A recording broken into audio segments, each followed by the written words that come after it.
ECU, Private Nation, Purple and Gold family. Stand to your feet, put your crossbones up, and lean side to side. Yeah, and lean side to side. Yeah, and lean side to side. Come on, yeah. Welcome to the island, man. It's crazy in here. A whole sea of purple and gold waving in here.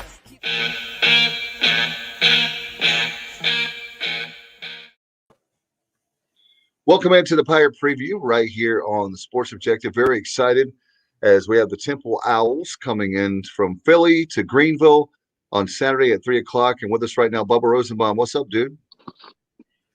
Just leaving the Y. Riley had practice earlier tonight here and got a little workout in. Now headed home and looking forward to talking some Pirate football.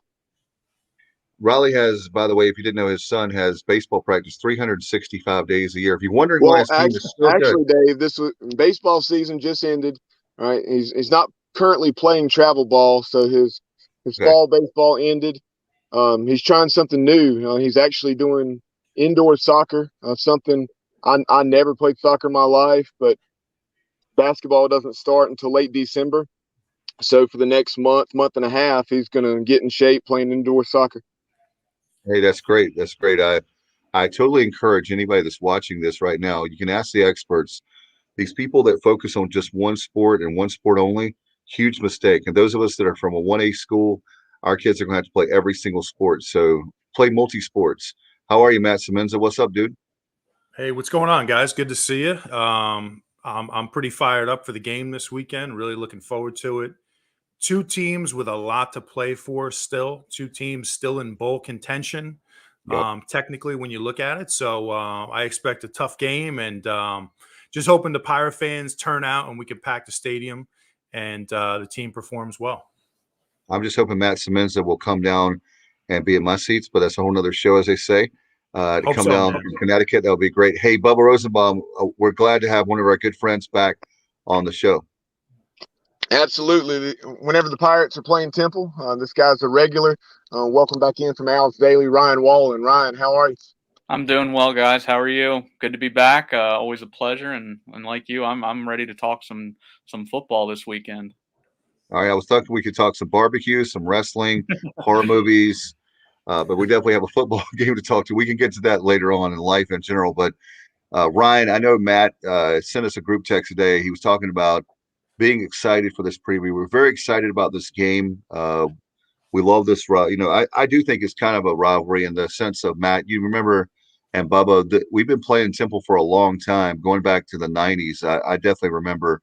And so we love when Temple's on the schedule because it's one of those things where even if you guys were not in our conference, it's still like one of those games we've been playing since the days of being independent.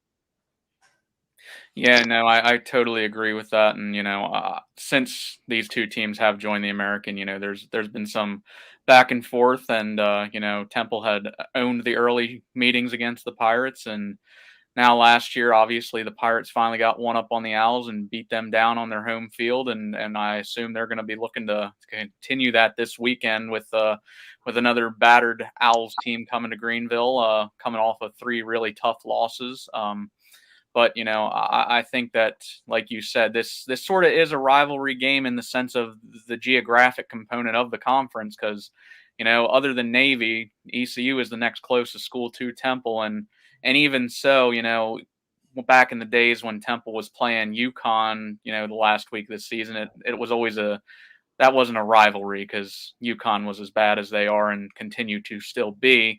It was more looking forward to the Pirates. And I just remember, that 2014 game when ECU came into Philly and Temple knocked them off as a ranked team. And that was really, what I perceive as the moment that really started the turnaround of the Temple program under Matt Rule. And, that really just took off after that.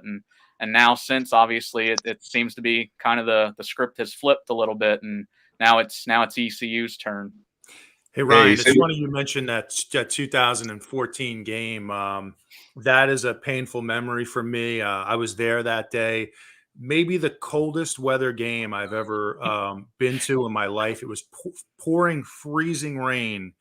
And for the Pirate fans that were there, it was a miserable experience. I think we fumbled 6 times and lot. we lost 6 of them. Conversely, Temple fumbled, I want to say 4 or 5 times and didn't lose any of them. So we got crushed on the turnover game. And that was just a miserable day. And I agree with you, Ryan. That sort of sparked Temple for the next few years. And that was our decline at East Carolina from that point on. So it was definitely a turning point moment for both programs. We were ranked, I think, guys, Bubba helped me and Matt, I think we were ranked like 14th or 16th, depending on which poll. I mean, we were way up there in the rankings. In fact, it's funny you guys mentioned that. If you guys remember, the college football rankings had come out a week or two before, and we were right there in the middle of the top 25. And we haven't, that's a great point, Matt. I was going to say that you beat me, stole my thunder, but we literally, no, seriously, you're spot on, Matt. That literally, and Ryan, that was I guess for modern times, that was a watermark for our program in modern history, as far as like in the recent times. And you look at now, we're fighting our way back. And Ryan, I mentioned you guys in the green room right before the show started. I know the power rankings this week that came out, they have the Pirates at number 5.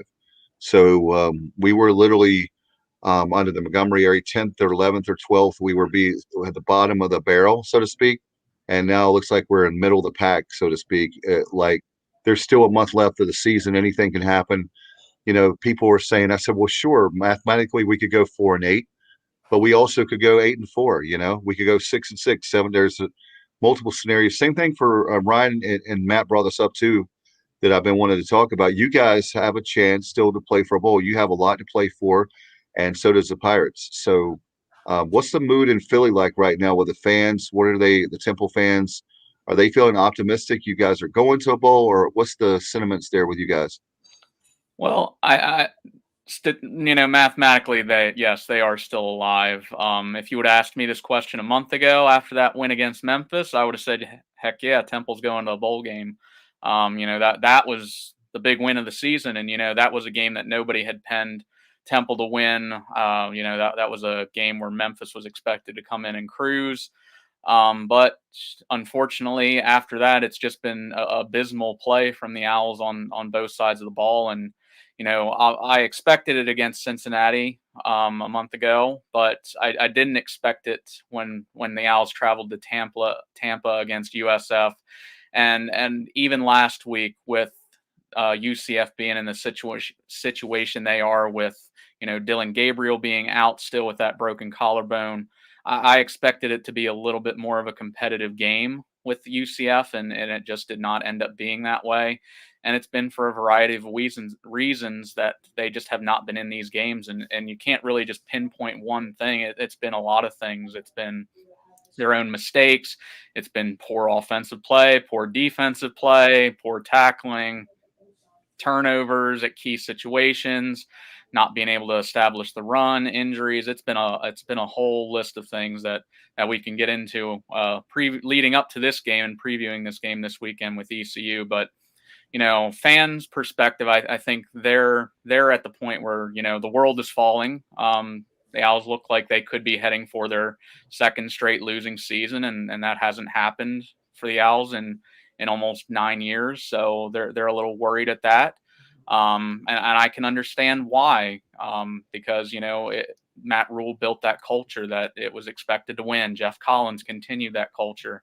They were expected to win. And now Rod Carey in his third year, this could be, back-to-back losing seasons with a possibility of only 4 wins in 2 years. And that's not what the Owl fans are hoping for, obviously. But I'm more obviously realistic that there are still winnable games when you look at this slate. I mean, I think ECU, they have a potential to win if things click right, because I think this team has some weaknesses that Temple could exploit. Not saying they're going to, but there's a chance.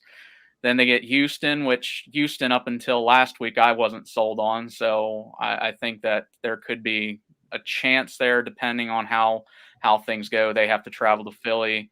And then you get Tulsa and Navy to close, and both those teams look to be beatable. So statistically speaking, there's a chance. I think that even maybe this year 5-7 could get a bowl game. Considering the numbers right now as far as bowl eligible teams, it looks like 5-7 could, for those teams high in the APR, which the Owls are positioned well in, they could go to a bowl game even at 5-7. Yeah. No. I wanted to ask that very thing. I have one follow-up, Matt, and Matt, you can chime in because you're in the Northeast too. Maybe you're hearing stuff, but as far as the fans go with Kerry? Do they want him gone? Is there a hot seat? Is it burning? Is it like starting to burn? Or I don't want him. I'm not saying that I think he should be fired. I'm just wondering what the fans in Philly with Temple are thinking. Oh, if it was up to the fans, he would have been fired 3 weeks ago. Okay. They've been all over him, and the last 2 weeks in particular have not helped his cause any. I think after the Memphis game, like I mentioned, that took a little bit of the fire off of his seat. I think fans were like, well, maybe last year just was a fluke, and it really was just all the COVID issues, the practice restraints and all.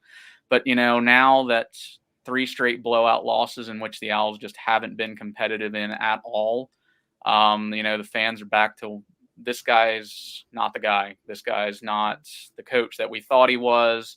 He's possibly just a MAC level coach. And this is not me saying that. This is what fans are saying. I think Kerry is a very good football coach. I think there's some things that there should be improved, obviously. And I don't think many people would argue with me with that, considering they've been outscored 135-24 the last 3 games. So I think that what he needs right now, especially considering that Temple just hired its new AD and he started this week, is that Kerry needs to put forth a good audition now for the last 4 weeks of the season in the hopes of maybe saving his job, because, there always is that chance with a new AD comes a coaching change, because, he wants his guy in there. So that's always a possibility right now. But, like I've said, I believe on the show before, I think you give him a pass last year considering, but this year is just not off to a good start, especially since these are most of his guys that he has recruited and they're just not performing up to American Conference standards. Yeah. And Ryan, Philly is a great city, great at so many different things, but they are not known for their patience as it relates to football. So I could see the seat getting very warm for Rod Carey. Unfortunately, I agree. I think he's a very good football coach. We were in a similar situation here earlier this year, heading into the Marshall game. I think that was a game that if we had lost, I think the seat would have started to get pretty hot for Mike Houston, unfortunately, which nobody wants, because we support Coach Houston, but we were able to pull that game out with a huge fourth quarter rally, and our fortunes have sort of turned since that point. So we can certainly relate to that. Ryan, I wanted to ask you, when I watched this Temple team on film, and I went back today and I watched the UCF game, they look very different to me than they have in years past. A lot of 5 wide receiver sets. When I think of Temple, I think of more of a physical, attacking, downhill running game, big tight ends. This team looks very different. It's spread out, like I said, 5 wides.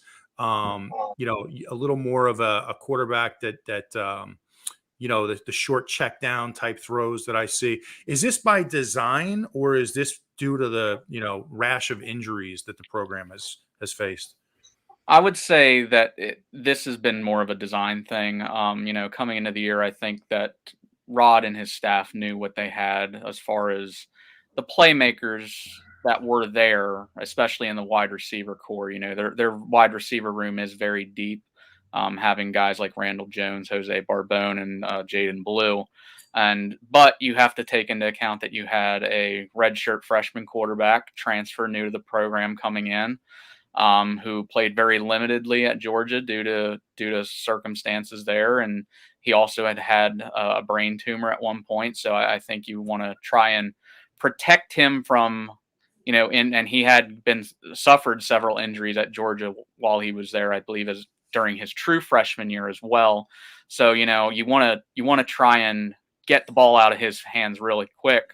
And it looked as though in that first game against Rutgers that the Owls might have had an injury to him on the first series of the game, and he did end up getting injured. He got stepped on, his ankle got stepped on, and he ended up going out of the game in that late in the third quarter there. And we were worried already. It was just like, oh well, now the backup's a true freshman playing his first college action. We're gonna have to just hope for the best. And but luckily Mathis has come back, and he's bounced back to mixed success, I would say is a fair way to put it. But, I think the main thing that you're pointing to as far as them being a spread out team and, instead of being that tough, physical, run down your throat type team that Matt Rule and Jeff Collins sort of played with, even though Collins went more with the spread offense as well. They were still they wanted to include the run in their offense. This year, they just have not. And I'm not sure why that is. It was an issue coming into the season during the preseason. I think that we heard that there wasn't a running back who had separated himself yet. And that was a little bit confusing to us because they have an experienced guy in Tavon Ruley, who had led the team in rushing last year and played really well for the Owls, actually. And we wondered why, all of a sudden he was not the feature back anymore. And, he hasn't played a whole lot this season. He's played very sparingly, but the Owls just haven't had a lot of guys get carries, frankly, because of the blowouts in every game. And, they just haven't had even a running back over 100 yards yet this year. And I think their leading rusher right now has 236 yards on the season. And I think that's just telling of how the running game has gone and how poor the offensive line has played. And that was a surprise to us throughout this season so far, considering they had 5 upperclassmen starting the year along the O-line. And I think I crunched the numbers at the beginning of the year, and they had 115 plus combined starts between the 5 of them. And they just have not performed this year well. So I'm not sure what's going on there. I don't know who's to blame for that, but I think that's part of the reason why Temple's offense has struggled. I don't think it's necessarily the design factor of it. It's just that it's been poor execution again along that whole side of the ball. It's funny that you mentioned that. I was getting ready to talk about Temple tough and ask you about the line play, and you answered that question, the offensive line not playing well. What about the defensive line? Because we always know that one of the football cliches is that games are won and lost, at the trenches, right there on the offensive defensive line. What about that whole adage of Temple tough? Are you seeing that even maybe on the defensive line at all? Well, let me go back one thing about the offensive line. I will say injuries along the O-line the last couple of weeks has played a little bit of a factor. I think last week they were down 3 of their starters by the second quarter in that game against UCF. So injuries definitely playing a factor there. Hopefully they're going to get some guys back this week, but I'm not sure. I guess we'll see. Right now it's their right tackle, their right guard, and their left guard who are banged up right now. So not too good, especially when they're some of the more experienced guys there out of the group, and the more reliable ones out of the group. So, but going to the defensive line now, that's where Temple saw its mass exodus of players this offseason. You think you lost guys like Ifeanyi Maije, who was a former all-conference player. You lost a guy like Arnold Ebiketie, who had a monster year last year for the Owls, and now he's tearing it up at Penn State. And you lost a guy like Chris Banks, who was a very solid backup defensive tackle in there behind Maije, and even got in playing with Maije by the end of last year, playing first string. You lose guys like that, and then you lose a guy like Dan Archibong to the NFL. It's hard to replace that caliber of talent all at once. And Temple tried to go to the portal to get some players to fill that hole, but they just got injured, unfortunately, themselves during spring ball. And 2 of their transfers, both of them from North Carolina, Lancine Toure and Zach Gill, both have not played yet for the Owls. So unfortunately, they were down 2 right there. They did get a guy from Washington State, Will Rogers, who early in the year looked pretty solid. He was known for being a real pass rusher, sack guy at Washington State. But last week we noticed he wasn't on the sideline for Temple, and we asked Coach Carey about it after the game, and he just said, he's not with the team, even though he practiced the week leading up to the UCF game. And then he said on Monday's presser that he didn't want to address the issue, and he hasn't decided Rodgers' fate with the team yet. So I'm not sure what happened there. It sounds like it was an off the field issue, but we don't know if he's going to even be suiting up again for the Owls. They lost a guy to the transfer portal mid-season in Nick Baggs, who had been the starting defensive tackle this year for the Owls, and now it looks like he could be on his way to Tampa to be playing for South Florida. He took an official there last week. So they're very thin right now along the D-line, and they're playing a lot of really young guys and guys that haven't had a lot of meaningful reps in games yet.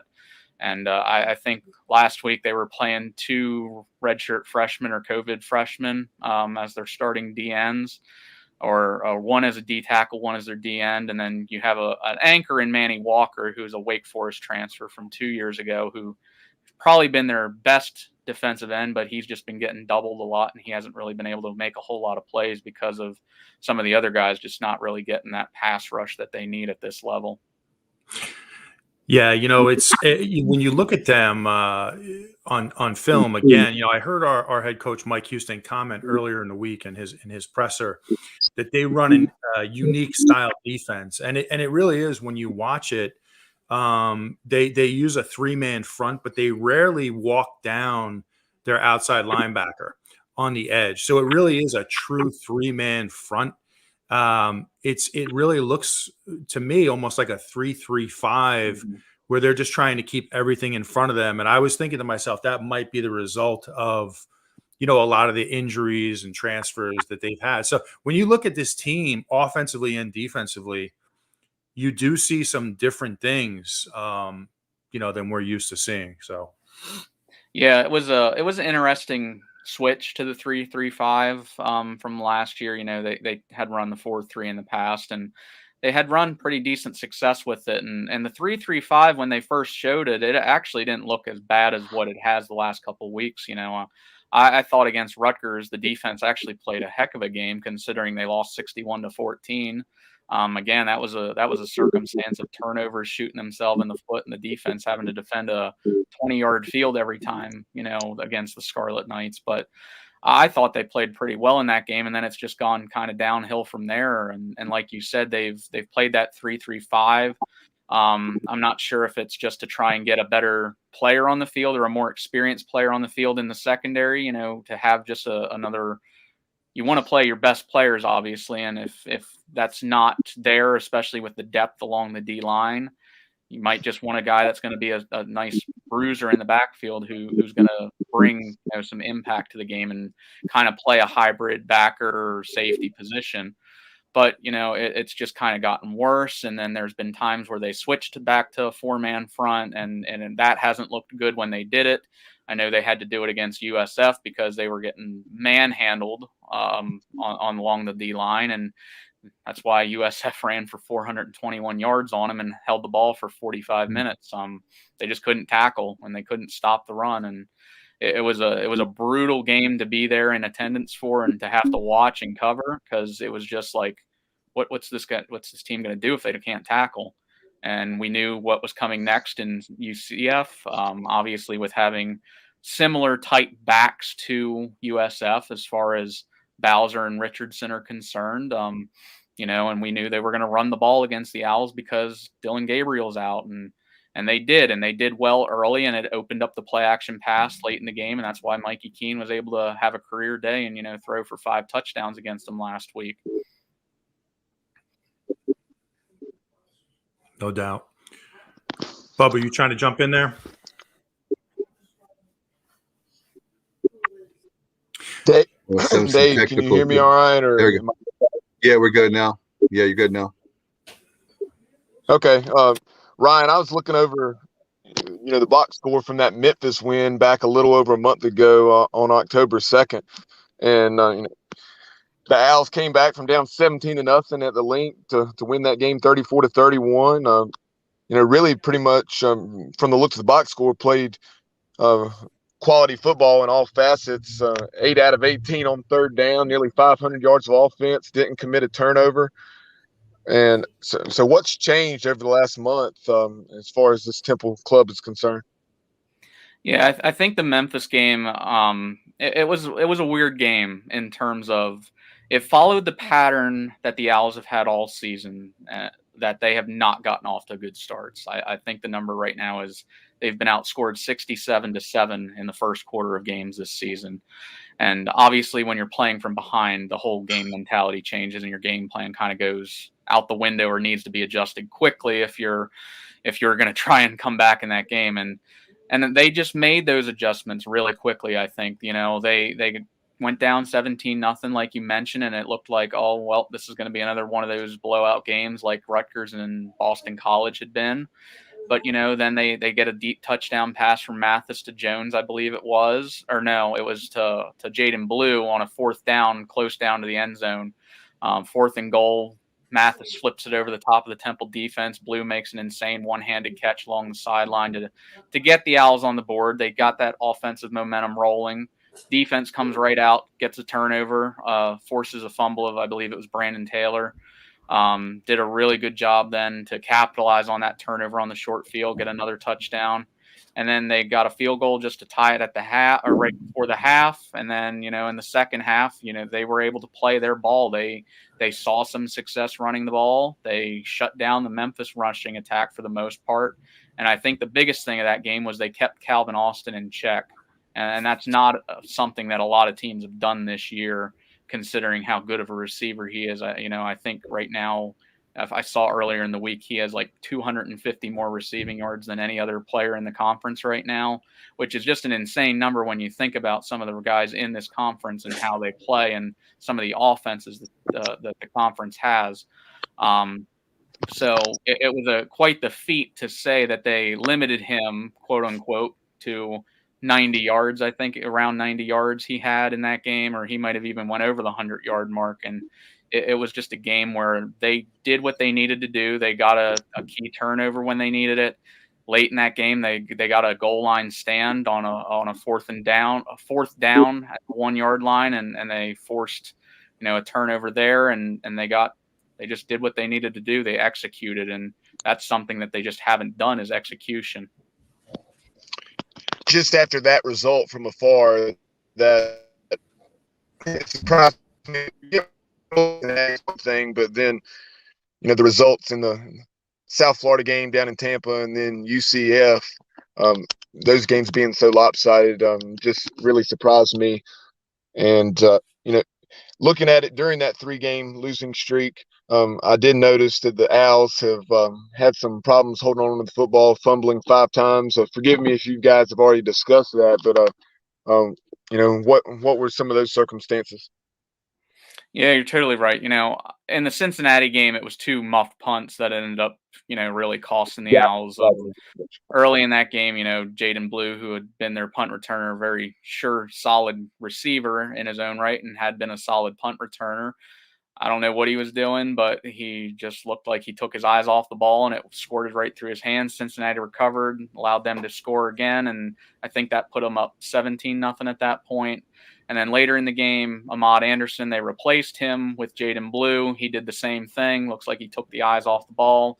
Fumbles. Cincinnati capitalizes. That's the dagger. But there have been some turnover issues here lately, especially against South Florida. They threw 2 picks. Not really Mathis's fault on either one, I would say. Some people can argue that the first one was Mathis's fault, but I think it was just more so that the defender had good coverage. It hit off his backside and it just popped up in the air, and another defender came in and caught it. And then there was a dropped pass by a tight end who really, really sealed the fate for the Owls, because once South Florida was getting the ball back, that they were just going to run it down their throats again, and the Owls couldn't stop them. So not sure what has been going on in terms of the fumbling issue. They say they practice it every week, and that's been Carey's answer every week. They obviously practice it. They do drills to prevent that. They've been trying to work on strength for these players of hanging on to the ball, and it just hasn't seemed to translate into games. And it's been frustrating, I think, for the team, and you see it building within the team. You see it building within Carey and his staff that, something's got to give at some point, and eventually one of these games, something's got to go Temple's way. But last week in particular, nothing went Temple's way in that UCF game, and you could tell early on that it was just going to be one of those days where it was going to get taken to the woodshed, and they did. Yeah. And, Ryan, when you look at this East Carolina defense, when you look at us on film, the last 2 weeks in the second half of each game, we've pitched a shutout. Really against Houston, we really dominated that game with a lot of pressure off the edge. And then last week against a South Florida team, it was quite the opposite. We really didn't bring much pressure. We really, played more of a base defense against a heavy rushing attack that they present, and had some success. So 2 weeks in a row, we've been able to pitch a shutout in the second half, which is not that is not a common theme for East Carolina over the last decade or so. What are your thoughts? When you look at Temple, how do you think they'll try to attack this defense? And do you think it'll be a combination or more of a heavy passing attack? Yeah, I would like to say that it's going to be a nice balance, but unfortunately, I know how Temple's run game is, and I don't expect that to change throughout the year now, 8 games into the season, that they're going to magically find some success running the ball, especially with the possibility of 3 new starters along the O-line this week. I know that's where the Pirates seemingly tend to struggle a little more, is defending the run. They can be a little inconsistent there. But I think that you almost have to pass the ball against them. I know numbers-wise that they technically actually have a worse pass defense than rush defense, but you have guys like McMillan and Fleming who are just insane right now. And I was looking at the numbers earlier, and the fact that McMillan has 13 passes defended and 4 picks, that's some NFL scout, eyebrow raisers right there. And he's also the team's leading tackler. So that just makes it all the more worrisome that you're like, I don't know if I want to throw this guy's way. And with a young quarterback, and like you said, if they bring the pressure against Mathis, who tends to make some mistakes when pressure's on him, makes you a little worrisome there of how to attack this team. I think that early on you want to try to run the ball. I think you have to go there. You have to try it again and again and again and keep going to the well, especially if it's a tight game at halftime. You can't abandon it. And that's seemingly what Temple's had to do all season, is they just have to abandon it because they can't get out to a good start. And hopefully this week might be the week that they break out, but we've been saying that all year that, it's going to happen eventually. It's going to happen eventually, and it still has yet to happen. And like I said, 7 points in the first quarter of games all year, and even that touchdown came in week 2 against Akron. So it's been a long time since Temple's found the end zone in the first quarter. And if the Pirates get up 2 scores early, I think you'll see the same thing where they're going to just rely on the pass, and it might not end up well for the Owls. Now, Ryan, earlier I know Dave asked about the defensive line in that game against South Florida, where the Bulls ran for a school record 421 yards or something to that effect. Were there any guys injured for Temple in that game? South Florida does have an excellent running game, but that number really, really shocked me. Yeah, I believe that game Baggs was out because he had just announced that he was transferring. So he did miss the game. So they were a little short at the nose tackle position. As far as the DNs, though, Rogers was still with the team at that point, though he played sparingly in that game. Again, they were playing some really young guys in there, like Darian Varner, who we believed at the beginning of the season to be a nose tackle, but then he played end, and then he switched back to nose tackle, and then he was back to end. And they sort of just play these guys along the D line at whatever position, aside from like Jaquavion Mahoney, who's the nose tackle. It seems like all the other guys are sort of interchangeable, and they can kind of play at every position. So I believe that Baggs was the only one at the time who was out, other than the guys who had been injured in spring ball that I mentioned earlier in Teray and Gill. Okay, that was just something that a matchup I wanted to keep an eye on going into Saturday. East Carolina has obviously improved running the football as the season has worn on. We've slowly developed some consistency there. Last week we ran for a little over 250 yards against South Florida. So that's something to keep an eye on going into Saturday for sure. Yeah, definitely. And you guys have two really solid running backs in Harris and Mitchell, and Mitchell might be the fastest guy in all of football. I remember seeing that run he had against, or that screen pass he took out of the backfield, I think it was against App State in the opening game of the year, and he just took off, and I mean, he burned the defense, and it was just like, wow, this guy's fast.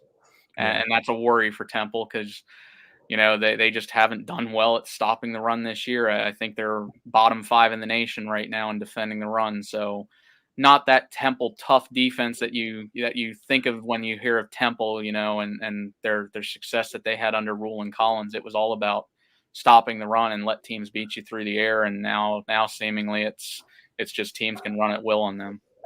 Yeah.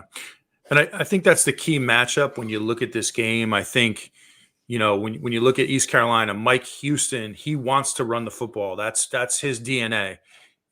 He will. I'll give Coach Houston credit. He will stick to the running game no matter what. If you have a terrible first half running the ball, he will stick with it in the second half. He's determined to run it, and you've started to see our identity change over the last few years. And I think specifically against a 3-3-5 defense, a true 3-man front, I think a strong running game is really the way to attack it. And you saw Gus Malzahn last week at UCF. That was clearly what he was trying to do early in that game. He was trying to get Bowser going and really establish the running game, and then start to hit some play action over the top and stretch the field a little bit. So as I see it, I think that's the key matchup in this game. How effectively can Temple stop East Carolina's running game? And then conversely, how effectively can we run it? I totally agree with you. And, that is the way to attack a 3-3-5 because, these safeties are playing 10, 15 yards back on the field. And by the time, they come up to make a tackle because, frankly, Temple's front 6, front 7, whatever you want to call it, hasn't been able to shed blocks and make tackles this year. They're getting 5-6 yards a carry right now. So I think that when you can do that effectively and Temple doesn't make a good read on the play, I think they're going to see a lot of success there. Ryan, talk about the Temple special teams. Last year, Tyler Snead took one to the house on a kickoff. This year, looking at things, Temple seems to have a solid punter. And then also, place kicker has been, I think, perfect from 40 yards and in, but then has struggled beyond 40, very similar to East Carolina kicker Owen Daffer, who is, I think, 9 out of 10 or 10 out of 11 inside 40 yards, but has missed his only 2 attempts beyond 40. Yeah, that was one of the biggest gripes from the fan base from last year was the special teams play was atrocious. And statistically under Rod Carey, it has been very poor. But this year, they had done a better job of flipping the field with Adam Berry, like you mentioned, who is, I think right now, 4th in the American in punting or yards per punt, averaging just over 42 yards per punt. So pretty good numbers from him this year. And Rory Bell has kind of sort of come on and become Temple's first real reliable kicker since Aaron Boone-Mary left a couple years back, and since he underwent hip surgery actually, and he's sort of picked it up, and like you said, he's perfect on extra points. He hit a career long of 55 in that Cincinnati game, which nobody thought he was going to even have a chance at. But like you said, anything under 40, he's money on, but 40 and above, it's sort of inconsistent. He's 2 of 5 right now from 40 plus. So not the best range for a kicker, but he's been solid from when the Owls get a chance to do it. But he just, like I said, hasn't gotten a real chance to kick a lot because Temple's been down in games a lot, and at that point they're just going for it on fourth down, trying to get back in a game and trying to convert and hopefully end up scoring a touchdown. But when he has been on, he's been pretty solid, and their kick coverage and punt coverage, I think, has been much better than the last couple seasons. Last year, that they had gotten beat pretty bad field position wise and giving up long kick returns, and the fans were furious about that because Temple back in the Matt Rule era, especially, they were known for being one of the best special teams units in the country. They seemed like every week they had a blocked kick. Seemed like every week they were forcing opponents to start inside their own 20. And, a lot of people credit that to Ed Foley, who now is with Matt with the Carolina Panthers. And people were very upset to see him go once Rod took over and forego, staying at Temple to go to Baylor to join Matt at the time and eventually to the NFL. But, they just haven't seemed to figure it out. And I think up until 2 weeks ago, Temple was actually rated 31st in S&P rankings on special teams efficiency. And I think now over the last 2 weeks, they've dropped to 73rd. And I think that's just really funny how much there's fluctuation in those numbers. And also, I'm not sure the analytics of that. I don't get paid to do analytics of special teams, and I'm not sure what all goes into it, but at least if there's a bright spot on this Temple team, it seems that special teams has sort of figured out this year, and they haven't given up a return. So they've kind of figured it out, and they've been the bright spot, I guess you could say, of the Owls season. I mentioned Tyler Snead in the return game for East Carolina. Talk about the return game for the Owls. Yeah, the kick return game at times they've been kind of one block away from returning for a touchdown a couple times, and I think last week they replaced Devin Fox, who had been the return man since the opener, with Ahmad Anderson, who, like I mentioned earlier, he had a couple muff punts this year, but that dude, when he gets a ball in his hands, he's wicked fast and he makes guys miss. Sometimes he does a little too much dancing, but he's had 2 or 3 that I can remember where he was one block away from taking it to the house. So, I think he's a very solid return man. I think he's now handling full-time punt duties since the Jaden Blue muff at Cincinnati. Again, I think that's where the return game has not been good. They just haven't been able to return punts well. They've not fielded punts well. They have 3 muffs this year, and they just seem to, once they get the ball in their hands, they want to go sideline to sideline instead of just, making that one guy miss and then cut and go upfield. They're just too busy going horizontal, and it's kind of hurt them in that regard. But then again, they also haven't had a lot of chances to return punts due to the fact that teams have just been scoring at will on them. The few plays I've seen of Temple this year, I've not seen any of the return games. So just out of curiosity, because this is something we've talked about here recently, East Carolina goes with a single kickoff return man in Tyler Snead. Does Temple put 1 or 2 guys deep? They put 2. They put at the beginning of the year, it was Devin Fox and Cadis Reams. Now, like I said, I think it's Anderson and Reams back there. Hey, Ryan, something I wanted to ask you about. There's a few teams, college football teams, when I look around the country that, it kind of drives me nuts that they don't have an on-campus stadium.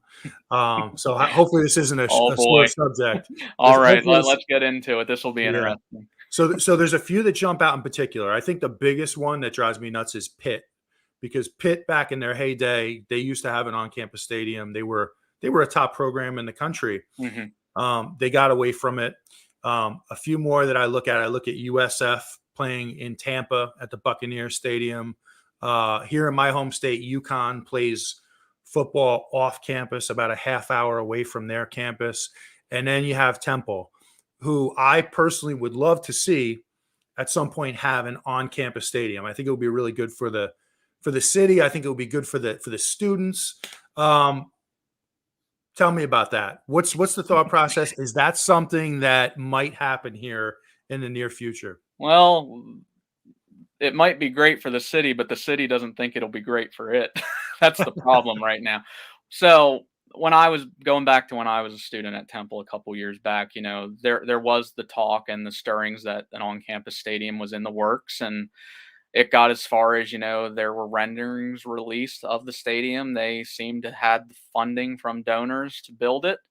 They presented the project to the city, and the city shut it down. They said, no, we don't want another stadium in city limits.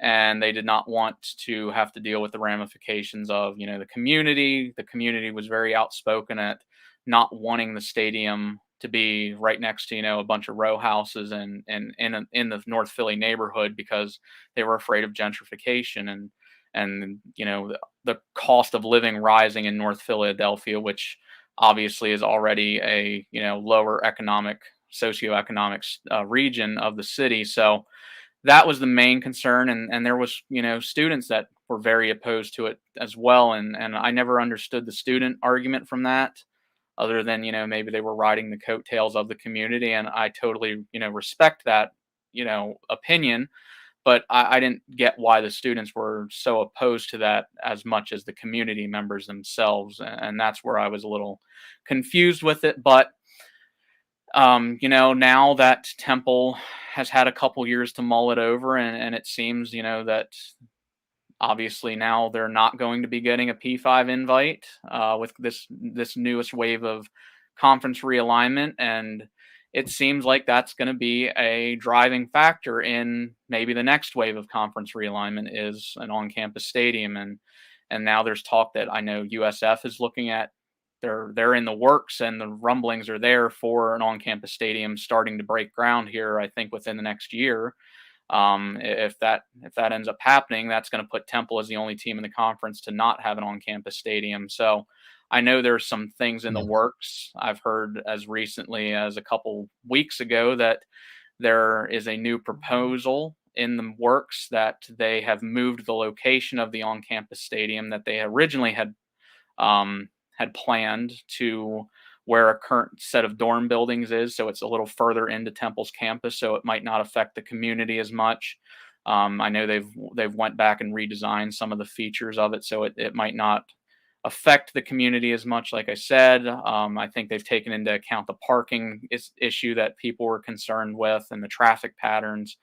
So thinking now with that being the case, and you just hired a new athletic director who for a long time at the University of Texas had overseen facilities and management and the fundraising for those, that they made that hire with the idea of building an on-campus stadium in mind. And I don't think that was an accident that you hire a guy who has that much experience with facilities as your new AD.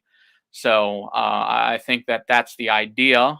Whether that happens now or how the city goes about approving that or talking to the university about that's going to be yet to be seen. But I guess the hope now is that within maybe, again, 5 years, 6 years, maybe they'll have a chance at one. Because right now, I mean, I know the Eagles are robbing the Owls. And as much as the athletic department likes to say, we have a great relationship with the Eagles and they're grateful enough of letting us use the stadium and all, I know they're robbing them because Temple's not making any money on ticket sales at the Link right now. And, it's just nice to – last week's game was the first time that they had the end zones painted all season and since 2019, actually. And it just looks so much better to have your name on the field rather than a scratched out Eagle face or scratched out Eagle letters or faded Eagle letters. And, it would just, I think, also just boost attendance, being that it's on campus and students don't have to roll out of bed and take a bus or the subway down to the Link.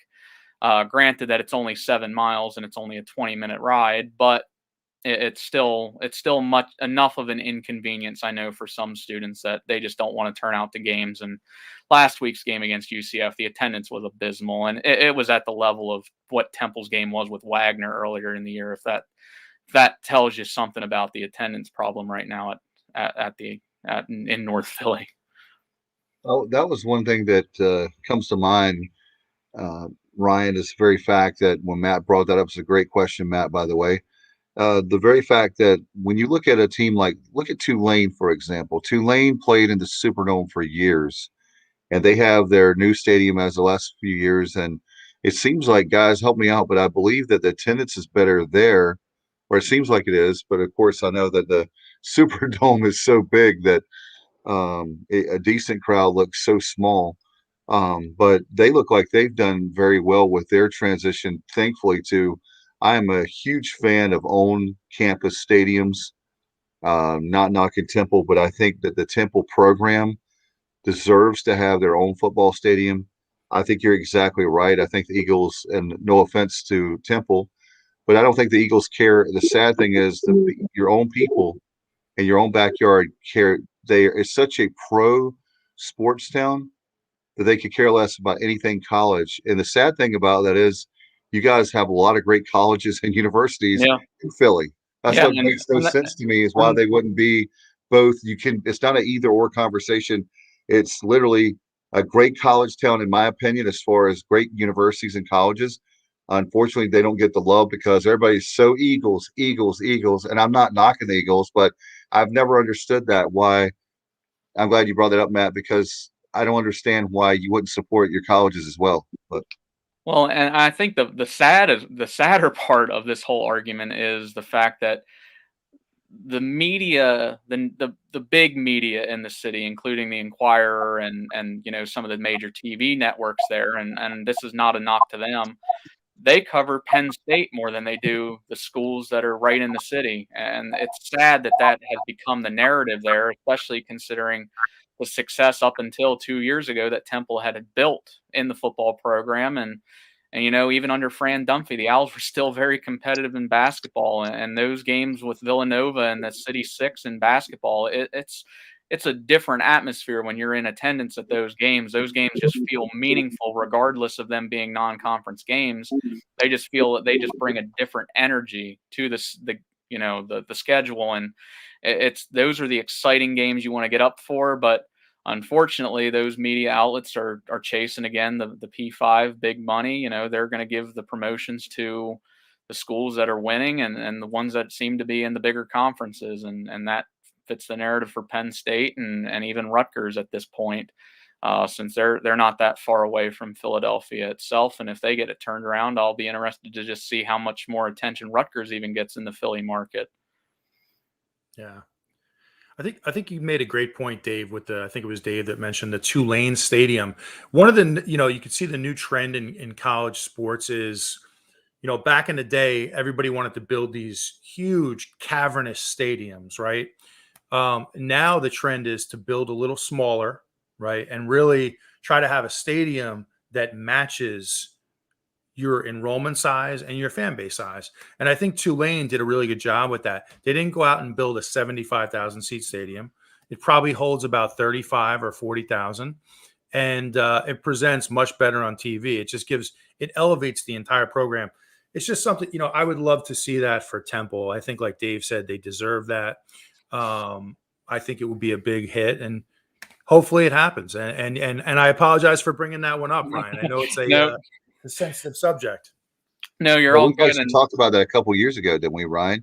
Yeah, we We did. asked you that like 2 years ago, I believe. Yeah. And I agree. And, I think I remember the early renderings for the stadium that they were planning back a couple years back was, I think, about 35,000.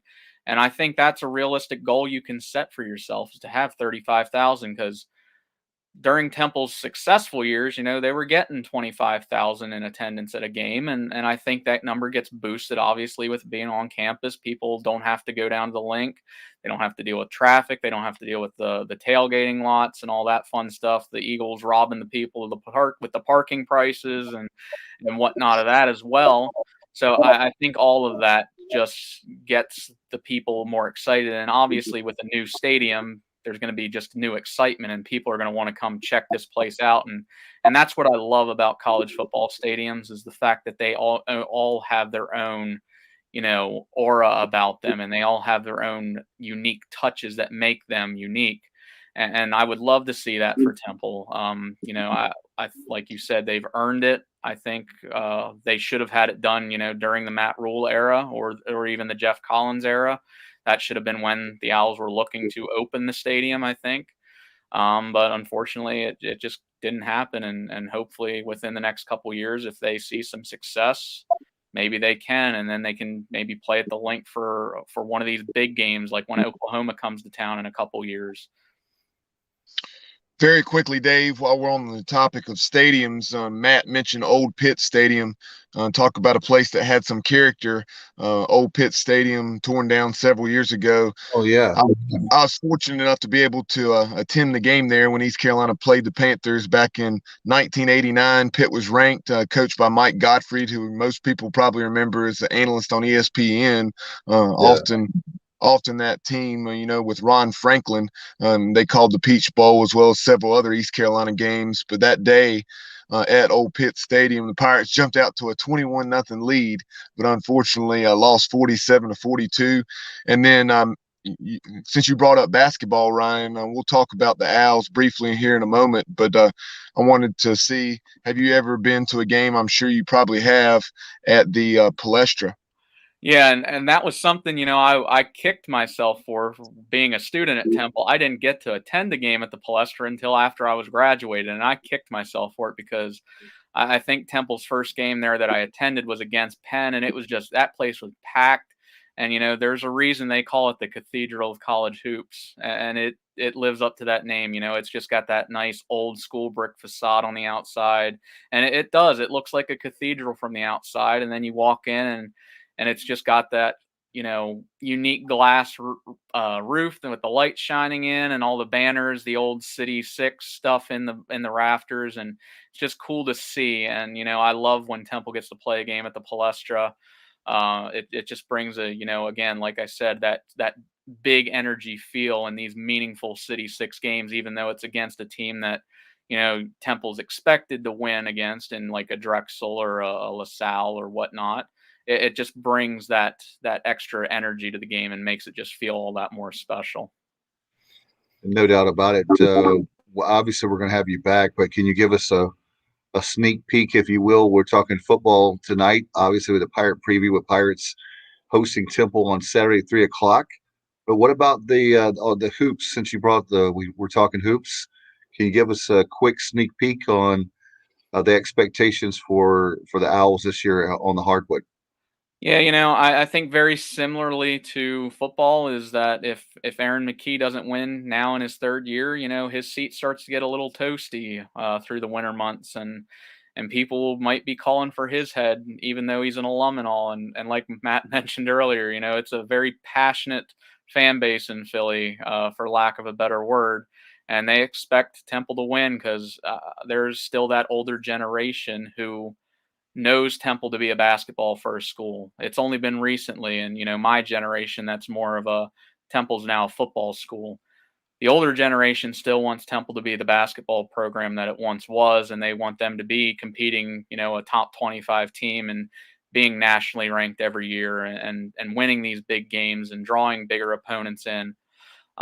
So I think, like I said, if they're not winning this year, it could be ugly by the end of the year for Aaron McKie, but I see a lot of opportunity on their schedule this year. Their non-conference slate, I think, is loaded. Aside from the Big Five matchups that they have, every year, and obviously with that brings them playing Villanova every year, so that's a chance for a top 25 win. They get USC at home this year in a return game from 2 years ago. That's a big opportunity with the success the Trojans have had the last couple seasons. They get Vanderbilt on the road, and then obviously in the conference itself, you have teams like Houston, Memphis, SMU, Wichita, who are all seemingly going to be competing for an NCAA berth towards the end of the year. So should be a very, very interesting season for Temple. I think people expect them to be a team that's going to be competing for a postseason berth this year. They return pretty much everybody. That was a key player towards the end of last year, other than J.P. Mormon and Dre Perry, who have both since transferred. But even then, towards the end of last year, they started seeing a lot less playing time. They were grad students who, unfortunately were surpassed by some of the younger guys on the floor with their talent levels, and there's just going to be a lot of the same guys back who were playing towards the end of last year. So with that, more chemistry built up, more improvement, and this is still a very young team that they have, but it's a team with some shooters, and they have some really good guard play, and that was McKee's philosophy, is that he wanted to return this team to being a team like he played on back in the day for the Owls. Is they play hard-nosed defense. They're going to want to give up 50, 60 points a game, and they're going to beat you with the shooting. And that's what they're going to play. They're going to play 4 guards, 1 big, and even your big's going to be a little undersized. And your guards are very long, very athletic, similar to that Houston formula that, coach down there has implemented and has seen a lot of success with in Houston. So I think maybe if not this year, next year is the expectation that a tournament is probable, but they need to do well this year just to prove that they are developing and they are on the right path under McKee. Well, I'll tell you what, very excited about basketball, but Bubba, I know, let's shift gears back to football. I know you had a question for Ryan for football again. Yeah, I know earlier we discussed it off the air. Ryan, this will be your first trip to Dowdy-Ficklen, is that right? Or That is I know true. you. Okay, you'll be when you flying out tomorrow. I'm driving down tomorrow. I took off work. I'm gonna drive down tomorrow through the day, about 5.5 hours, and we'll see what we get into once I get down there, because I got to wait for my editor to arrive, actually, because he booked the hotel room and he didn't prepay. So I'm going to have to wait for him to get in from a flight from New York, which obviously there's not a whole lot of flights from New York to Greenville, North Carolina. So he's not getting in until about 10 o'clock. So I'm going to need some recommendations for what to do to fill my time. Oh, we've got plenty. Uptown Greenville, guys. There's a lot to do uptown Greenville. They get mad if you say downtown Greenville, but that's what Matt Simmons and I know. And then the late 90s, early 2000s, they tried to, it's basically a great marketing pitch. They call it Uptown Greenville. So if you're looking for something to do there, thank you, Richard. Absolutely. Go hang out at Sup Dogs. You'll absolutely love that. That's the corner of 5th Street and Cotanch. Matt and I are so old. It used to be called Milano's back in the day. Oh, yeah. Old school. It's literally right there at the corner of the campus. Okay. I'll check it out. I'm open for recommendations, and I'm sure after that long drive down, I'm going to be looking for something good to eat and possibly have a nice drink afterwards. Well, you can do both there at Sup Dogs, but certainly if you want barbecue, we got plenty of there. And then William Grant saying Pitt Brewery and Chico's. William, you're absolutely right. Bubba there. Bubba, we have another Bubba Grant. Appreciate you, buddy, very much for Pitt Brewery and Chico's. Absolutely 2 great spots. There's a lot of places. That's the thing about Greenville. Winslow's is another great place downtown. There's so many that we could start naming, and we could be the restaurant objective, especially when it comes to Greenville. But Greenville has a lot of nice spots that we're very proud of. And to be a town over 100,000 people, it's amazing how many great restaurants we have. Yeah, Ryan. I highly recommend Winslow's. Winslow, is that barbecue?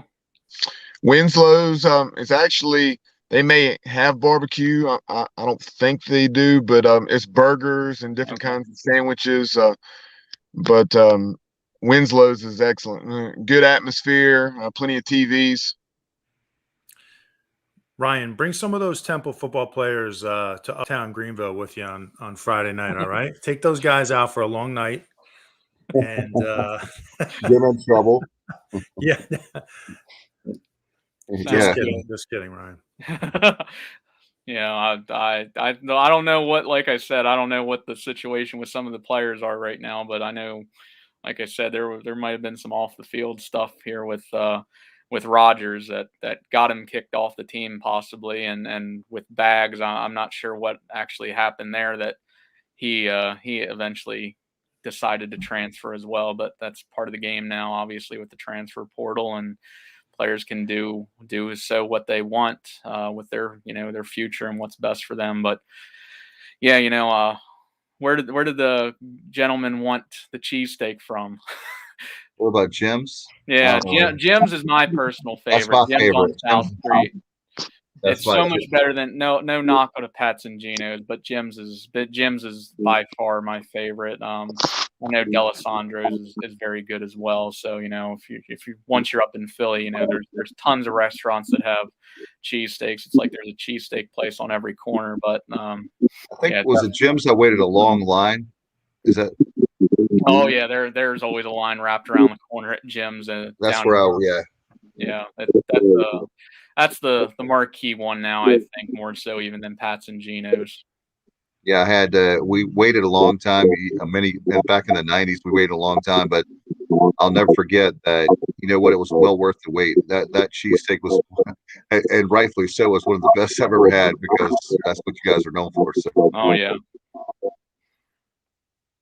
no doubt about it. Hey, by the way, before we let you go, I know Matt, you wanted to talk horror movies, and so we got to bring in our good buddy Ryan before we let him go.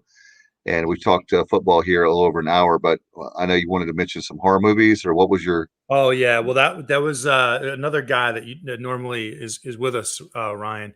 His name is Kyle. He's a huge horror movie fan, so we try to share a movie every week that especially considering it's been Halloween.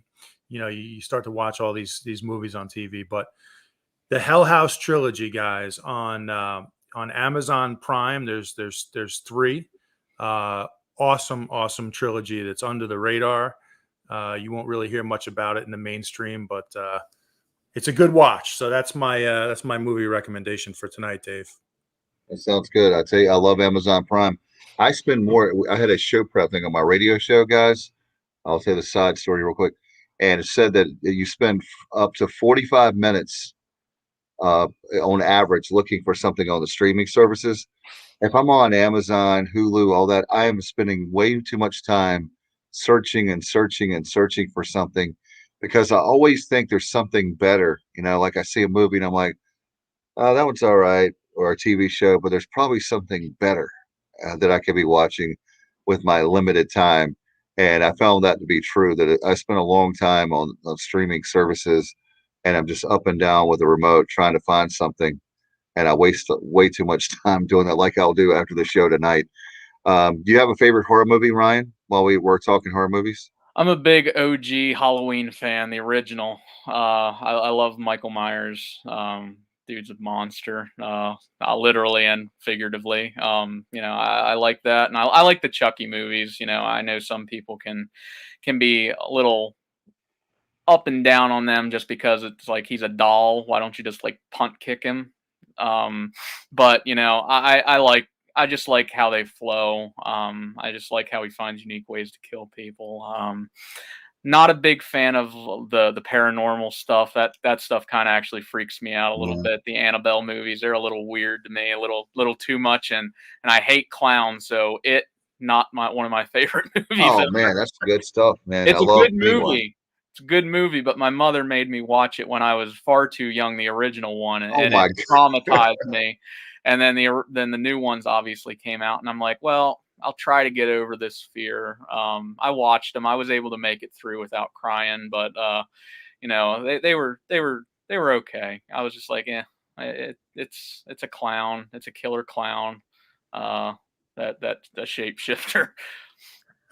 Yeah, I actually like The Conjuring. The Conjuring was very good. The second one, and I actually do like Annabelle. I think those movies they scare the daylights out of me. So that's exactly what it's more. The slasher movies, as much as I love Michael Myers, and he's my favorite character. Like if you want to say horror character of all time, they do scare me, but nothing like these psychological things, man. Just like The Exorcist and stuff. That really, I want to have a night light or have the night light on. And I'm a grown dude. I'm like 48 years old. It still scares the daylights out of me. So that's what they're supposed to do, right? That's what horror movies are supposed to do. So that's partially why I don't like them, because I'm like, it's a little too real, and these are based on some real stuff that actually happened. So I might want to not watch it, knowing my luck that I sometimes have. I'm like, I'd rather avoid having some poltergeist or something invade my house and start possessing me or something. I'm like, I'll stick to the slasher films, even though they're usually pretty predictable. I still get a good enjoyment out of those. And by the way, our good friend Bubba Grant, his sister, you actually know who his sister is. She's an actress. She was Beth Grant, and he mentioned out that she's in. I didn't realize this. Child's Play 2. Oh, okay. So I remember the movie, but she's been the biggest role that I remember Bubba is Bubba Grant. That she's in is the Rookie. I remember her in the Rookie. So she's Great been in a lot movie. of great. She's a great actress, and hopefully Bubba, you can give us connections. Bubba Grant, that is, you can tell our Bubba to Bubba, we can get her on because she's an ECU grad, and so is Bubba, I believe, Bubba Grant, and great Pirates. But certainly she's one of our favorites because I mean, who can go wrong with her? And obviously Sandra Bullock as well. For as far as actors and actresses go, great stuff there. She's and I'll have to Bubba. Now that you told us that, I'll have to go back and watch Child's Play too. I do like the Chucky movie. The Chucky movies were my teenage years. I was 14 when the first one came out, so that's a perfect demo for a kid. Like a teenager, and the horror movies like Nightmare on. I love Freddy. Like we were talking about this before, Freddy and Jason and all that. I love that stuff. It's just not. It scares me, but not to the level of the psychological stuff. Like another one that's scary from the 60s, Rosemary's Baby. Have you ever seen that? Oh, it's a classic. That's a Oh my classic. gosh. Absolutely. Wow. That's Yeah, a classic. that's a great one. But, I'll tell you go guys ahead. that Chucky, I'll put him on a football tee and just kick him across the room. How about that? Yeah, I can see. I don't know if you've seen the new Chucky, the one that came out like last year or the year before. It's totally different because he's like, it's all dealing with technology, and he like utilizes smartphones and stuff to his advantage, and he is able to like go through an app and start possessing other Chucky dolls through the app and all. It's totally different, and it's a little weird because it's just like, okay, we know robots are going to take over the world one day, right? And they're just showing it in advance. Yeah, I used to love all that, and it's funny. My kids, I don't let them watch the horror movies, but I guess YouTube and different things. I've told them about it, so they're like, they name off their character. I said, people are going to think that I let you watch horror movies. I don't. And then obviously the great going to public schools where other kids are allowed to watch those movies. I told them when they get older they can watch them, but right now they're 7 and 8 years old. I just don't feel comfortable um, That's about about the age I something. was when I watched it, so the original Oh It. So wow, that's probably why I got a little traumatized with clowns. Never went to the circus after that point. oh wow, yeah. Well, you can't really go to a circus now. It seems to Oh be well, yeah, yeah. that's a whole other show, as they say. Before we let you go, obviously, what are your feelings on you? Do you think Temple wins this game? What's your prediction on the? Do you have a prediction or not? Yeah, I think that this is going to be possibly Temple's most competitive game over the last month. I think that at some point, like I said earlier, that something's got to give. And I hope that this is the game that Temple, actually can come out and maybe score in the first quarter, have maybe a first quarter lead, be able to execute its game plan the whole way through the game in all four quarters. But ultimately, I think the rushing attack really scares me. The inexperience along the D line for Temple scares me. And even if that doesn't pan out for them, Holton Ahlers is a very experienced quarterback, and he had a really good game against them last year in terms of efficiency. Not so his numbers weren't as sexy as what you would think in a 28 blowout. But he did what he needed to do against Temple last year, and I just see that happening again this year. That just Temple's inexperience and lack of execution is going to catch up to them. I think earlier in the week I gave a prediction of 38-13 or 31-13, something along those lines. So I'm going to stick with that. I could see this being a close game at halftime, but then the Pirates, like you mentioned earlier, I think they just play a solid second half. They make those defensive adjustments that they need to, and they shut down the Owls in the second half. That's funny that you mentioned that. My prediction is Pirates 31, Temple 14. I think our defense. I think our defense is what really has surprised me this year. Matt and I are defensive guys. Bubba's a great quarterback, and he's like our offense. And he and Kyle are like the offensive dudes, and Matt and I are like the defensive dudes, I guess, even though Matt and Bubba played. But I'm going 31-14 Pirates. I just think the defense is going to be really, really strong. If this was, I'll be honest, if this is Matt Rule, if this is Collins, they just really had command of the team. I'm just not so sure. I'm not sold as much as I like Carey, and maybe that's not the right fit for Temple. I don't know, but I'm going to go 31-14. That's my gut feeling, and I'm going to go with my gut. So, what about you, Matt? I'm very close to you guys. Ironically, I'm my when I was looking at this game earlier, I figured I'd go with 38-13 Pirates. I what really the difference to me in this game is, again, we mentioned this earlier, but our ability to run the ball against a three-man front. And it's not just the three-man front. It's like Ryan mentioned. There's a lot of moving parts right now. There's injuries. There's transfers. It's kind of been a perfect storm recently for Temple, similarly to what we saw at East Carolina about 3 or 4 years ago. So we've been there too. But I think at the end of the day, I think it's just a little too much, and we pull away in the second half. And I'm going to say 38-13 Pirates. All right, last but definitely not least, our good friend Bubba Rosenbaum. Dude, what do you think? I think the Pirates win the game. I know the spread I haven't seen today, but what is it? 15.5, 16? Is it still right around that? Yep. I don't know that I would touch that. I definitely think the Pirates can cover that. That's just a lot of points, and at times we've had some red zone struggles and so forth. So I do think the Pirates will probably cover. I'll say, let's see, East Carolina 30, 37, Temple 17. There you go. So we're all kind of in there. We'll have to see how it goes. But I'll tell you one thing right now.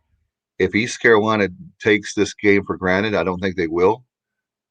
This can be a nail biter. So we saw that with Charlotte. Charlotte, listen to me.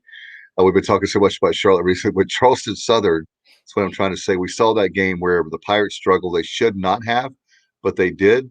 So I tell people all the time, there's no reason in the world that the Pirates should ever take anybody for granted, even if it's a big year that Pirates are having. You never take your opponent for granted. So if it is, it could be a tight game, or it could be where Temple pulls out the upset. So that's why you play the game, and we'll see how it comes out. Ryan, before we let you go, can you promote your work? We appreciate you so much. You've always been great since the very beginning of the podcast. This guy's come on, so it means a lot to us. And enjoy your time in Greenville, and eat lots and lots and lots of barbecue. And we'll have you back on soon to tell us your recommendations that you had in Greenville. I will be sure to do that. And then you can always follow me on Twitter at Ryan Wallen 247. You can follow the Owls Daily Twitter account at Owls Daily 247. You can follow my editor, Sean Pastor, on Twitter at Temple Owls Daily. He's the only man in the American that goes to every home and away football and basketball game. So we got that going for us. So can say we're the most dedicated outlet covering the American teams right now. And, you can always follow our content on our site at owlsdaily.com. All right, Ryan, as always, appreciate you. Have a safe trip, and we'll see you very soon. Sounds good. Thank you guys for having me on. I look forward to seeing the game tomorrow or on Saturday. No doubt. All right. Take care, buddy. Great to meet you, Ryan. Thank you. Nice meeting you. Thank you. Night. All right. Bye-bye. All right. So very grateful to have Ryan, as always, a great guy. I'll tell you what, and you brought up a great point there. We'll move along in just a second, but great question about the stadium. Ryan is one of those guys that went to Temple, and they're well deserving of having a stadium. It makes no sense that Temple does not have a stadium on campus. That's just one of my pet peeves with college football. But I won't ramble on about that. Want to mention too, we're not talking football here. We're talking actually baseball. Matt Semenza and Bubba Rosenbaum. The Purple Gold World Series is this weekend. Very excited about that. For Pirates, will be cranking up always around Valentine's Day, guys, as you know. But this weekend, very special, is the inter squad scrimmage, as well, the purple and gold game, if you will, Purple and Gold World Series, Friday, Saturday, and Sunday. I know Bubba has that graphic. So I know he'll put it up on the screen in just a second. There we go. For Friday, it's 3:30. So tomorrow afternoon, if you're watching live on Thursday night, it's 3:30 Friday, 10:50 on Saturday, and then on Sunday it's high noon. The ECU World Series. We're very excited about that for the Purple and Gold World Series. And good luck to. I don't know if you're going to go for purple or gold. Matt Semenza, who you pulling for, the purple or the gold? You know what, man? I can't even say. I just hope that I hope. How about this? I'm going, since it's all ECU. I'm just hoping for a competitive game. There you go. Sounds good. And we definitely want that to be competitive. I don't know if we want the game Saturday to be competitive. I know we don't. So good luck to the Pirates at 3:00. And I know after the game, we have the purple. I should say the Pirates football playback. That'll be Saturday night. And so we're very excited about that. And brought to you presented by L&K Custom Homes. So we appreciate their support. Kevin KK Walker, Matt, he was back in the 80s, part of that 83 team, one of the best teams of all time. And Kevin is one of the best athletes ever I've seen. That was pre my time being in fandom of ECU before I went to ECU, but I have seen his footage, the film, if you will. One of the best players to ever put on the purple and gold, in my opinion. And not just saying that because he's a sponsor of the show. He's a friend of the show. And we'll have to have him. We need to have him back on, Bubba, because he is really good at analysis. I'll tell you one thing. He's like you, Matt, that we learned on early on in this podcast of how much you guys as former players, how passionate you are, rightfully so, for the program. No doubt. I'd love to meet him. I know he was a great Pirate, and certainly appreciate his sponsorship for the show here. No doubt. And Bubba, I know you have something. Yeah, as far as the Purple Gold World Series, definitely on Saturday, especially with so many folks in town for the football game. Obviously, tailgate lots open up at 9 a.m. So get out there, do some early tailgating and get over to Clark LeClaire Stadium, watch some baseball. I believe they're going to be playing 7 innings, Coach Godwin said. You'll get to see a variety of guys. That's the excellent thing about these intra squads. You get to see everybody in action. For the most part, you have certain guys like Carson Wisenhunt, where they're proven commodities, and due to their workload, especially with him for Team USA during the summer, he's been shut down.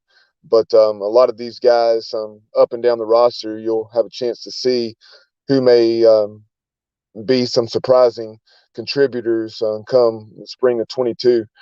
So, some other things about baseball. They've played UVA as well as Liberty this fall, split a series or that doubleheader on Sunday with UVA, losing 12-8, winning 6-1, and then they had tied Liberty 5-5 the previous weekend. Excellent news. Ryder Giles is swinging the bat much better. Ryder was 3 for 5, I believe it was, against UVA.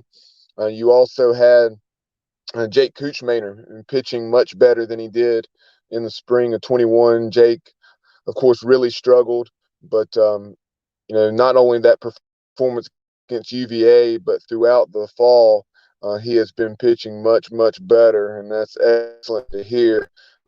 Jake Kuchmaner is a key part of this roster, not only from a performance standpoint, but just he has such tremendous leadership, excellent young man.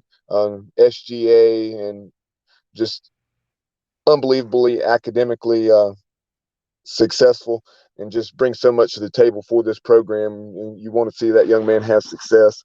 So definitely get out to Clark LeClaire Stadium on Saturday to get an early look at the 22 Pirates. Speaking of which, Bubba, I'm glad you mentioned about Saturday, because that Saturday game, as you mentioned, is 10:50. Folks, there was a question about parking, and if you are a ECU baseball fan, which we all are, just keep in mind that's for tailgating for football. So you're going to have to park somewhere else if you don't have, maybe obviously if you have a space right there at Clark LeClaire. But there was a question about that, Bubba, I saw on social media. So I wanted to address that tonight. I'm glad you mentioned about obviously to promote the Purple Gold World Series, but please make sure that if you don't have a spot there, you cannot just park there. Probably everybody watching right now or listens to the podcast knows that, but I just want to put that out there, that I would hate for one of our Pirate fans to to unfortunately have their car towed while they're watching the Pirates play baseball. So just keep that in mind on Saturday.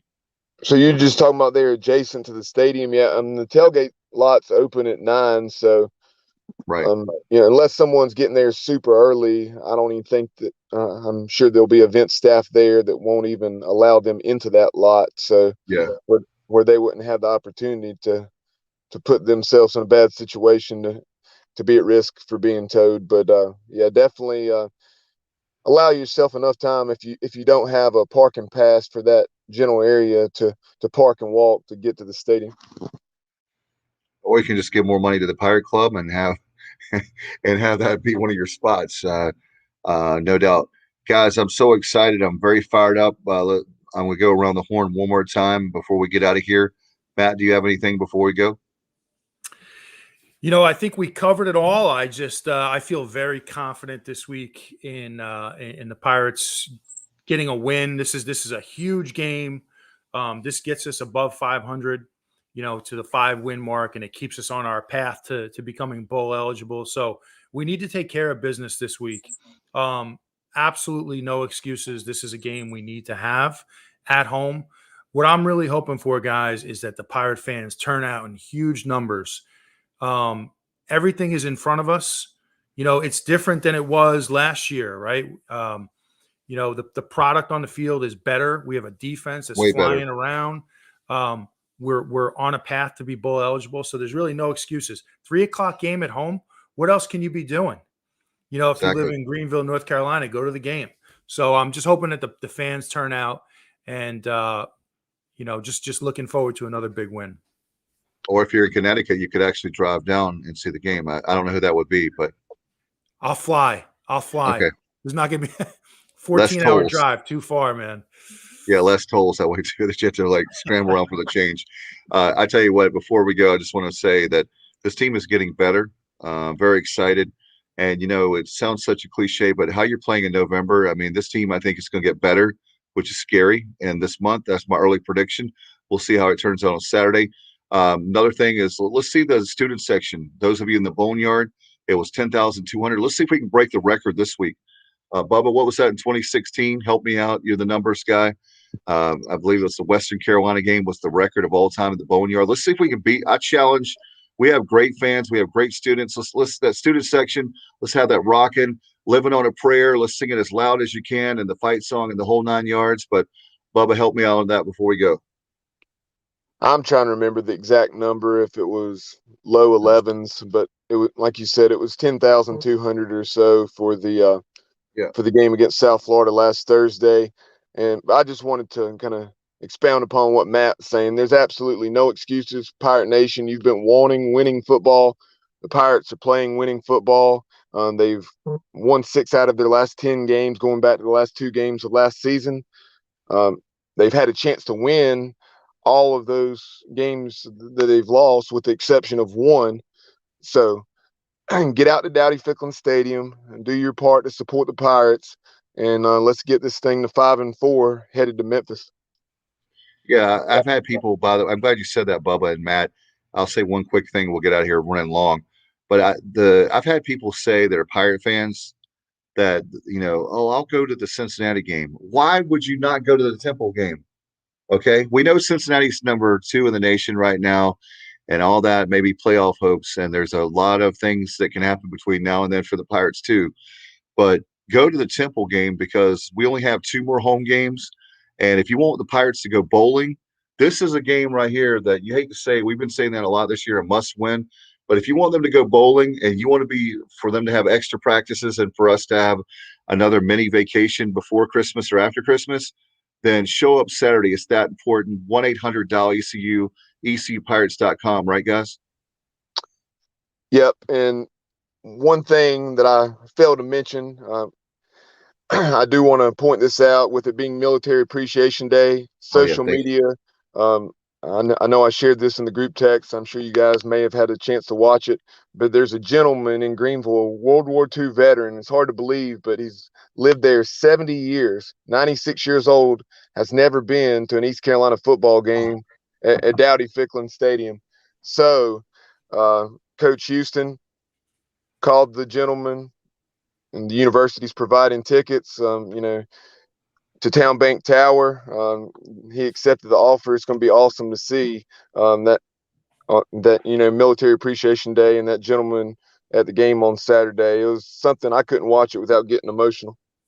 Yeah. No doubt about it. My grandfather served in World War II, and we have Veterans Day coming up in a week, literally a week from today. No excuse for us not to. Everybody should be patriotic and supporting our military, no doubt about it.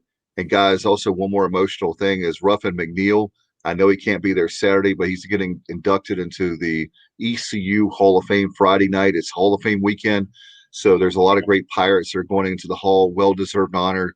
But when it talks to football, we're talking football, love that guy, being from Lumberton, North Carolina, huge star as a player, huge star as a coach, all the contributions he's done for East Carolina, a huge cheerleader for East Carolina, and coach loves our show. So that means a lot to us too. But Coach, I know you listen and watch when you can. Appreciate you so much. And thank you. I tell him every time, but thank you for all that you've done for ECU football. Just like Matt Semenza, thanks to you too, my friend, for all the wins you helped out for. There's a lot of guys like you that came before the folks now that they don't realize that you paved the way for what is Pirate football. And we're starting to see that. So thank you, Dave. Thank you. And I also want to give a shout out to Coach Ruff because, wow. I mean, you talk about somebody who really deserves that. He was a fantastic player here. He was a great ambassador for the university and certainly did some great things as a coach here. So I'm excited for him and his family to have that opportunity, and really excited too about the gentleman, the World War II veteran. That's a pretty amazing story. America's greatest generation, they call it. Yeah. And they definitely deserve, all the praise you could possibly give them. So that's another great story. We can never say enough and never thank them enough for all that they did. Think about surviving the Great Depression and World War II. Like, one of those would be a huge feat, but you survived two in a short period of time. Unbelievable. You'll never hear me say anything bad about that group. I'll tell you that right now. All right, guys, appreciate Ryan Wallen for him coming on tonight. We'll see how things go. And obviously we have our Pirate football playback on most likely Bubba, Saturday night. We'll see about that, or if it's on Sunday, we'll let everybody know the exact time, but we appreciate that. And it might be Matt, this might be a airplane game, as we call it. Well, not this week, but actually I meant to say not this week, but next week. But certainly it's just a home game, but it's got that kind of feel to it, a big game where people going, all right, hope everybody has a great night. And Bubba, do you have anything else? No. All right, let's get out of here, guys. Thank you so much for watching. Listen to the Pirate Preview right here on the Sports Objective. Good night, everybody. Go Pirates.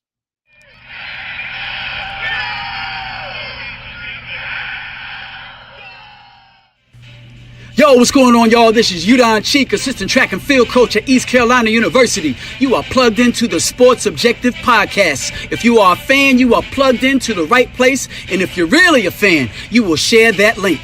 My heart is purple and gold. I'm a pirate down to my soul. And I don't back down at it all. Find out when the cannons